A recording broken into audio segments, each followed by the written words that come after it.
भक्तगणों, आज आपको शिवपुराण रुद्र संहिता में शिव जी के महाकाल आदि 10 अवतारों का तथा 11 रुद्र अवतारों का वर्णन की कथा सुनाऊंगा।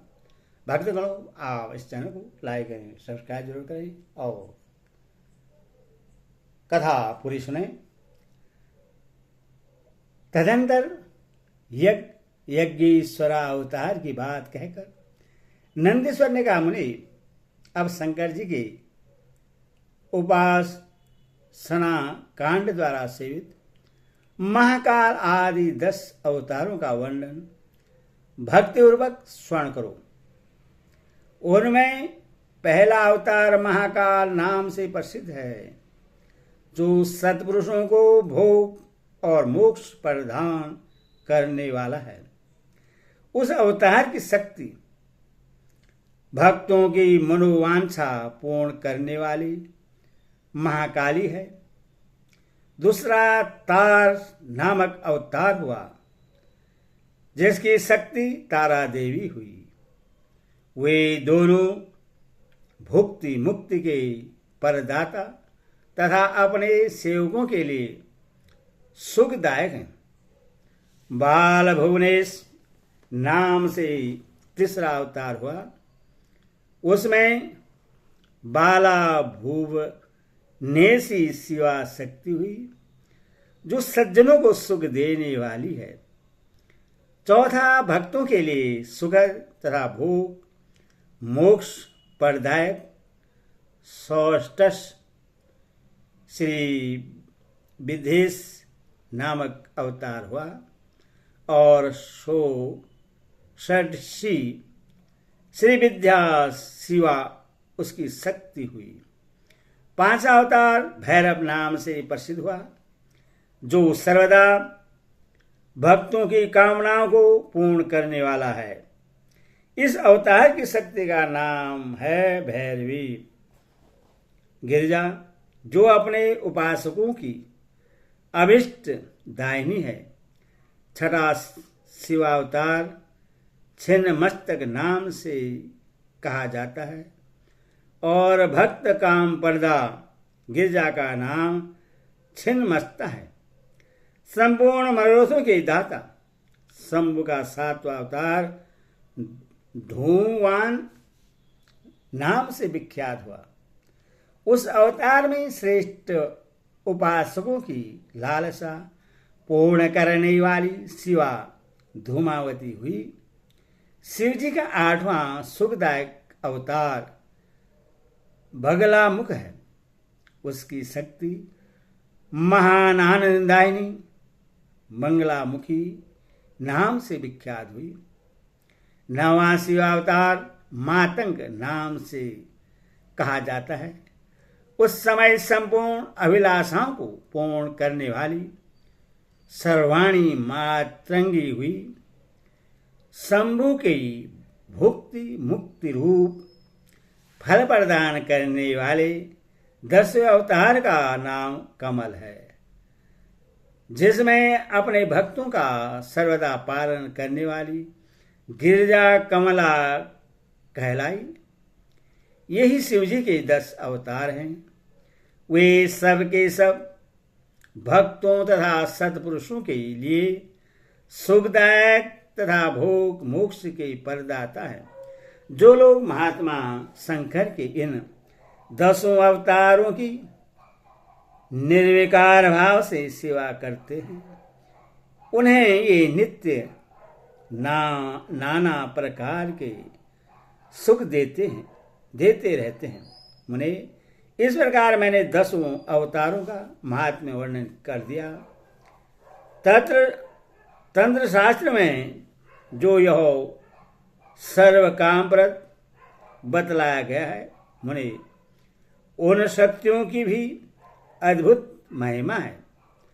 तंत्र आदि शास्त्रों में इस महिमा का सर्व काम प्रद रूप से वर्णन किया गया है।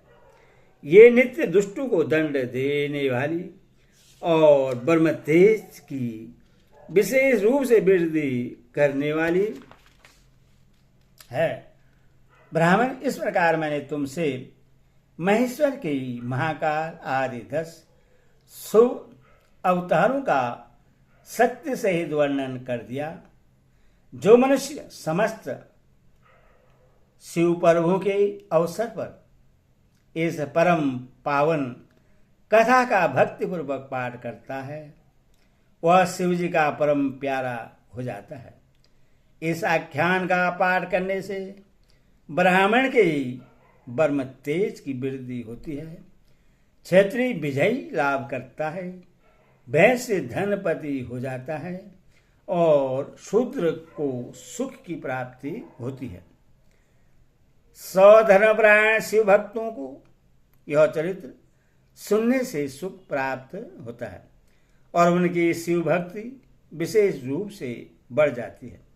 मुनि, अब मैं शंकर जी के एकादश श्रेष्ठ अवतारों का वर्णन करता हूँ, सुनो। उन्हें स्मरण करने से असत्यादि जनित बाधा पीड़ा नहीं पहुंचा सकती। पूर्व काल की बात है, एक बार इंद्र आदि समस्त देवता दैत्यों से पराजित हो गए। तब वे भयभीत हो अपनी पूरी अमरावती को छोड़कर भाग खड़े हुए। यो दैत्यों द्वारा अत्यंत पीड़ित हुए वे सभी देवता कश्यप जी के पास गए। वहां उन्हें परम व्याकुलता पूर्वक हाथ जोड़ एवं मस्तक झुकाकर उनके चरणों में अभिवादन किया और उनका भली भांति स्तवन करके आदरपूर्वक अपने आने का कारण प्रकट किया तथा दैत्य द्वारा पराजित होने से उत्पन्न हुए अपने सारे दुखों को कह सुनाया। तब उनके पिता कश्यप जी देवताओं की उस कष्ट कहानी को सुनकर अधिक दुखी नहीं हुए, क्योंकि उनकी बुद्धि शिव जी में आसक्त थी। मुनि एवं शांत बुद्धि मुनि ने धैर्य धारण करके देवताओं को आश्वासन दिया और स्वयं परम हर्ष पूर्वक विश्वनाथपुरी काशी को चल पड़े। वहां पहुंचकर उन्होंने गंगा जी के जल में स्नान करके अपना नित्य नियम पूरा किया और फिर आदरपूर्वक उमा सहित सर्वेश्वर भगवान विश्वनाथ की भली भांति अर्चना की।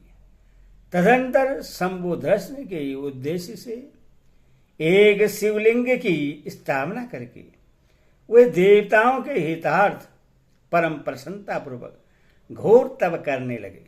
मुने, शिव जी के चरण कमलों में आसक्त मन वाले धैर्यशाली मुनिवर कश्यप को जब यो तप करते हुए बहुत अधिक समय व्यतीत हो गया, तब सतपुरुषों के गति स्वरूप भगवान शंकर अपने चरणों में तल्लीन मन वाले कश्यप ऋषि को वर देने के लिए वहां प्रकट हुए।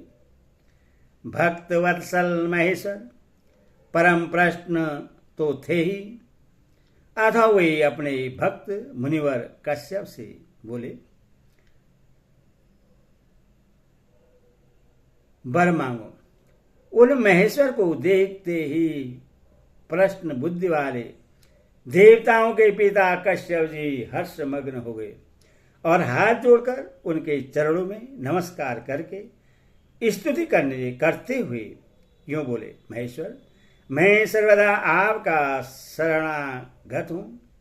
स्वामी, देवताओं के दुख का विनाश करके मेरी अभिलाषा पूर्ण कीजिए। देवेश, मैं पुत्रों के दुख से विशेष दुखी हूं, अतः मुझे सुखी कीजिए, क्योंकि आप देवताओं के सहायक हैं।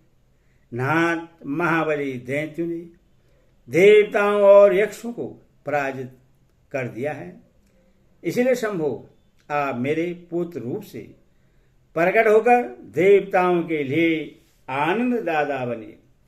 नंदीश्वर जी कहते हैं, मुनि, कश्यप जी के ऐसा कहने पर सर्वेश्वर भगवान शंकर उनसे तथेति ऐसा ही होगा यो कहकर उनके सामने वहीं अंतर्ध्यान हो गए। तब कश्यप भी महान आनंद के साथ तुरंत ही अपने स्थान को लौट गए। वहां उन्होंने वह सारा वृत्तांत आदरपूर्वक देवताओं से कह सुनाया। तदंतर भगवान शंकर अपना वचन सत्य करने के लिए कश्यप द्वारा सुरभि के पेट से 11 रूप धारण करके प्रकट हुए। उस समय महान उत्सव मनाया गया, सारा जगत शिवमय हो गया। कश्यप मुनि के साथ साथ सभी देवता हर्ष विभोर हो गए। उनके नाम रखे गए कपाली, पिंगल, भौम, विरूपाक्ष, विलोहित, शास्ता, अजपाद, अहिर्भुर्गन्य, शंभु, चंड और भव। ये 11 रुद्र सुरभि के पुत्र कहलाते हैं। ये सुख के आवास स्थान हैं तथा देवताओं की कार्य सिद्धि के लिए शिव रूप से ही उत्पन्न हुए हैं। ये कश्यप नंदन वीरवर रुद्र महान बल पराक्रम संपन्न थे। इन्होंने संग्राम में देवताओं की सहायता करके दैत्यों का संहार कर डाला। इन्हीं रुद्रों की कृपा से इंद्र आदि देवगण दैत्यों को जीतकर निर्भय हो गए। उनका मन स्वस्थ हो गया और वे अपना अपना राज्य कार्य संभालने लगे। अब भी शिव स्वरूपधारी वे सभी महारुद्र देवताओं की रक्षा के लिए सदा स्वर्ग में विराजमान रहते हैं।